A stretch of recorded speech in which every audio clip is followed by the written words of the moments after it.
and welcome to Expert Advice. On our show, we have been talking about architecture of buildings as well as interior designing.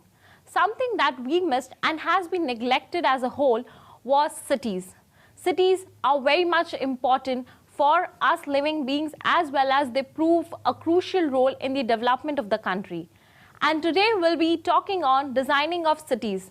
And to discuss the same, I have with me Sapna Srivasatava, who is the managing editor of Buildertech magazine. Before we head to our topic, let's welcome our very special guest. Welcome to the show, Sapna. Hello, Pooja. Hi. So, since I spoke, cities are such an important part of the country as well as, they play a major role in the development. And there is some concept known as urban design, which proves a crucial role in the city development. Now, could you tell me what is urban design actually? Pooja, urban design is about connecting of built spaces, unbuilt spaces, movement, nature, and most importantly, the people. A lot of time people mistake urban planning as urban design, whereas when we talk about urban planning, it is about the land use, allocation of land spaces as per the users. It's about planning the city. When we are talking of urban designing, we are talking about the designing of these spaces that have been allocated. For instance, in a urban planning, we have allocated spaces for open areas, we have allocated spaces for development, we have allocated spaces for public institutions. Urban design comes in the picture as to design these open spaces. Should they be landscaped gardens? Should be the play areas? Should they be the piazzas? Which would help better the lives of the people who are using it, who are living in the city. So that is what urban design is all about. There are some basic elements in urban design, starting with streets. Most of the cities around the world, they are identified by their street patterns, whether it is European cities with their narrow cobbled streets, or for that matter, Delhi, which has circular ring roads. Street system is very important. It's an important part of urban design, how we lay out our streets, because they are the ones which connect different places. The buildings lining these streets, the architecture of these buildings, the facades of these buildings will determine the character of the city. So they are another important element of urban design. The movement of people living in the city, which includes the transportation, the means of transportation, how we are planning that forms an integral part of urban design. Landscaping, when we are talking about landscaping, it is about the open areas, the play areas, even landscaping of areas around the buildings so that they are more pleasant, they are more enjoyable, they are more, they create a visual impression. So these are all basic elements of an urban design. Correct. So now I would like to know what are the steps or procedures involved in urban design? Currently, what we follow for urban design is a top-down approach. When I say top-down approach, it means our government planners, our town planners or the government agencies, they decide the planning, they work out the strategies, and then it is passed on to or informed to the citizens, which is not the right way to do it. Okay. What happens is, in this kind of a top-down approach, there is no ownership by the citizens. Many a times, policymakers overlook what actually are the challenges at the ground faced by the citizens in their day-to-day life. They are not addressed. Because once the strategies have been formulated, there is no scope of refinement because they are already on the ground being implemented. Exactly. Citizens are not involved. There is no ownership. They don't feel responsible to maintain these developments. And what happens is, what we see is that over a period of time, whatever developments and open spaces, we see that they have deteriorated or they are not being maintained well. The correct approach, what professionals and the experts say, is first of all involve citizens. Citizen groups should be called in and taken suggestions. What are the challenges? What are the difficulties they face? And once you have these parameters with you, you have the involvement of the citizens, then you ideate. You come out with a concept to address these challenges. Once these ideas have been, come in picture, then you make a prototype. That prototype is then put for testing. Because in a testing phase on ground, you come to know what are some of the things where your prototype or your idea might be lacking, and then it can be refined upon, it can be improvised upon. And once these steps have been taken, then you can implement the strategy. And because the citizens have been involved right from the beginning in the urban design process, in the planning process, they feel more responsible to maintain these strategies. That is how an urban design process should be, rather than the top-down approach. So as you mentioned, that this is the procedure that we need to go about, and we should follow the top-down approach. And I hope the decision makers out there who are listening to us should give an earful to Sapna's words. Now, moving ahead, I would like to know, what are the features of urban design? Apart from the basic elements that I said, as the streets, the transportation, the landscaping, and our buildings, the most important feature of any urban design is how to improve the quality of life of the city dwellers, of the people who are living there. Some of the features that would impact these parameters would be the layout, the density, the mixed use, the scale and appearance, and for all these parameters, to fulfill these parameters, we need to have a master plan. Because a master plan is the vision of the city, how it is going to work today, how it's going to work tomorrow, how the infrastructure will be planned, and how the infrastructure has been planned for next coming 20 years or beyond. So as the city grows, the infrastructure has to keep pace with that. So the master plan gives the vision of what the layout would be, what the densities would be, because if the density is more, which means the number of people living in a square meter of area or a square kilometer of an area are more than what should be, it would lead to congestion, it could lead to bad living conditions. Similarly, if there is no mixed use, you have to be very judicious with the kind of use your land use that you are giving to adjacent areas.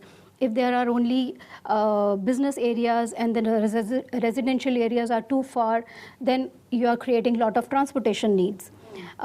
So how do you judiciously mix all these land uses together is another important criteria. What is the scale and appearance of the buildings? Because that decides the visual impression of the city. It gives the identity to the city. So all these are the features of the urban design which have to be kept in consideration. Okay, so these were the features.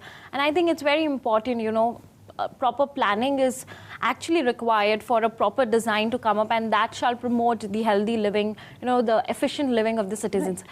So these were the features that we spoke about. We are going to take a very small break. Be with us.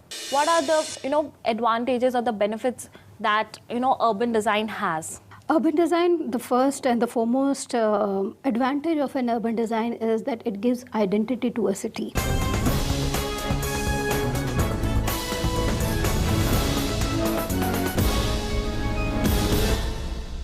Welcome back to Expert Advice. We have with us Sapna Srivasatava, who's talking on urban design. Let's take this conversation further. Now, moving further, I would like to know, what are the, advantages or the benefits that, urban design has? Urban design, the first and the foremost advantage of an urban design is that it gives identity to a city. When I say it gives identity to the city is through, one way of doing it is public art, in terms of our probably historical monuments, in terms of probably sculptures of historical figures. Some examples I will give is like whenever we say India Gate, the picture that comes is the city of Delhi. Exactly. When we say Gateway of India, the picture that comes to our mind is Mumbai. Right. For that matter, Anish Kapoor's Cloud Gate is what signifies Chicago. So public art is very important when we are designing any urban space. Okay. So you mean to say that, when we go for such modern approach like urban design, we should not forget our past, we should not forget our culture and traditions. That's why you're... No, it is very important because, see, urban design is about, as I said, it is about improving the quality of the life of Correct. people. It is about creating an identity for the city. It is about visual impression of the city. It is not only about allocating spaces, giving the land use, okay, here it will be the buildings, here will be the open space. It's not about that. It is about creating a holistic place for people to live, enjoy, experience. Yes. When we are talking about that, public art is completely missing from Correct. our Indian urban cities. We need to create, the people should have sense of pride in the place they live. That comes through our public art, through our public spaces, how we design them so that people feel good about when they are in these public spaces. They enjoy being out there. Yes. One way is, as I said, is our historical monuments, because they make us feel proud of our city, the place we live in. Creating modern public arts, which could be, give an identity to that particular city. So while public art is an important aspect which is missing in most of our urban cities, another important aspect is the streets, how we plan our streets. When we say planning the streets, it's not only about for vehicles, for transportation, but it will also determine how pedestrian hostile or friendly the city is. Exactly. In terms of, we need to have more walkways, more pathways, shaded pathways, streets which have street furniture like our benches, bus shelters, the way we design our bus shelters, so that when people are waiting for their buses, they are protected from weather elements. They can be done in a very aesthetic way as well. Again, street furniture, when we are talking about, they can be, they have to be ergonomically designed, so they are comfortable to sit for people who probably are walking long distances. This encourages people to walk more to nearby distances, so that they do not use their vehicles more, which actually leads to a more environment friendly city. Especially for women, for children, for elderly, they need some spaces in between where they can sit. So probably some seating around the trees is a good way to add some seating on the way for people who are using pathways or the footpaths. Another important aspect is street lighting, because how we design our lighting, city lighting. It's not only about giving electric poles which are at a height, but we also need some lights at the eye level, at the ground level, so that our pathways are lighted enough so that we do not fall or we do not slip, or especially elderly and children, they need light near the ground so that it's accident free. Similarly, we can have lightings planned in the landscape, in the way we light our plants, so that it gives a really good visual appearance to the city, the public areas, the streets. Then the architecture of the city, the way we are planning our buildings. We are building, right now the approach is everyone is designing their own buildings without any consideration for what the whole city or a whole street will look like, which means we do not have any cohesive look to our cities. So that's an important aspect that we have to, whenever we are designing our buildings. It is the city planning commission duty to see how they can regularize, at least on the main areas, in the main piazzas, the buildings are all synchronized in the way they look or appear. Another important aspect is how we mix our land use, how we are planning our residential areas, how we are planning our business area, how we are planning our entertainment areas. Sometimes it happens our residential areas are too far from the business hub, which means a lot of commuting for people. When our entertainment hubs are, or the social areas are not nearby the residential areas or the business areas, which means the social life of people is not so much, because people cannot travel that long. It also affects the safety of the citizens, the way we mix the land use. If consider a business area. After 6, the entire business area is vacant. All the people have left from their place of work. That becomes a safety issue for that particular area. Anyone leaving late at night would definitely feel scared. Exactly. If we have residential areas planned around these business hubs, or if we have social areas or entertainment zones planned around these business hubs, it will make sure that all these entertainment areas or the eating areas are open way beyond, later in the later period as well. So the activity is continuous, and Exactly. it keeps the city safe. All these aspects are important in urban design, and these are the advantages of an urban design, because when we are designing, we are taking care of all these aspects. We are going to take a very small break. Be with us. How exactly do they work? Like, how do they absorb sun rays? As you said, they promote healthy living. So how exactly it's all done? See, vertical gardens was a concept which was floated by a French designer.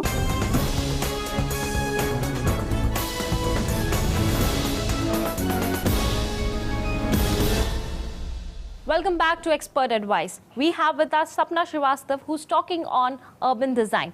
Let's take this conversation further. Now, one question that arises here is, does urban design considers inclusion of green spaces in the cities itself?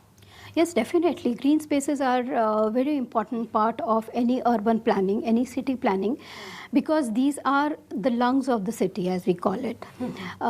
Because what happens is when there's a lot of concretization, all our roads are paved, all our pathways are paved, all our buildings are concrete buildings, it causes heat island effect.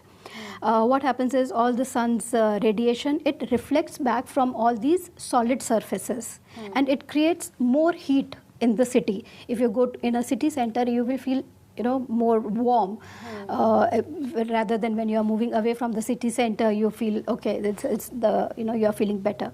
This is because of the heat island effect, because of the sun rays being radiated from all the solid surfaces. These green areas help absorb that rays, help create spaces which are more give out oxygen. They create lungs, the breathing spaces for the city. In fact, in many cities now, what they have started doing is creating vertical gardens, because if the city, in any case, all major cities, they are all space crunched. Yeah. And so how do we increase greenery in the cities, or basically in the city center? We have limited space. So now what they have started doing is taking gardens on the vertical surfaces, which means a building wall becomes a vertical garden. The whole idea is so the maximum absorption of sun's rays and maximum oxygen that you can get from these plants. We have a lot of vertical gardens here in India as well, but they are mostly being used within the buildings. You have a lot of hotels doing that more as a aesthetic feature rather than a functional feature. But this is one of the ways we can make our cities greener, and urban design is all about how we use our open spaces. Okay, talking about these vertical gardens, I mean, how exactly do they work? Like, how do they absorb sun rays? As you said, they promote healthy living. So how exactly it's all done? See, vertical gardens was a concept which was floated by a French designer, and it basically is planting real plants on a vertical surface. What you need is, without going into technical details, what you need is a support system, some soil for the plants, and irrigation system. For the irrigation system also, you are not using fresh water. What actually you are using is grey water. Grey water is what comes from which is not the black water. Black water is what comes from your toilets, but the grey water is or your storm water or the rain water which has flown into your drains. So this grey water, because it is rich in nutrients, what the plants need. Yes.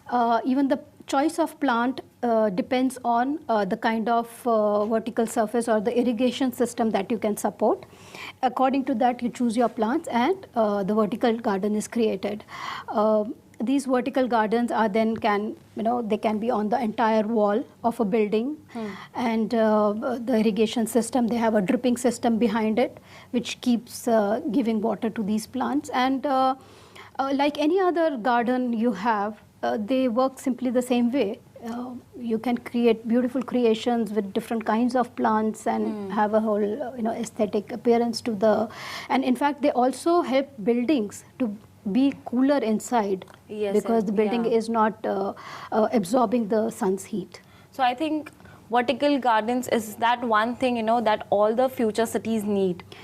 We can do that definitely, because as horizontal spaces are getting scarce by the day, why not make use of our vertical spaces? Yeah, and that way we can promote good nature, and we can harness the benefits of nature. More aesthetically pleasing spaces. Yeah, cool air and everything. Okay, coming back to urban design. Now my next question is, we spoke about the advantages and benefits overall. Now, talking about the city as a whole, any city requires growth and development. So how does urban design help that? We have many examples from around the world how cities have been planned for particularly, to help them grow economically and, develop as major business hubs. Some examples are Dubai, which has been promoted as a business city and has been planned accordingly. Cities like Singapore or Shanghai, they are being developed as business hubs. So which means the urban designers there are consciously working to give that image to the city that it is a business city where you can come and do business, you can invest and do business.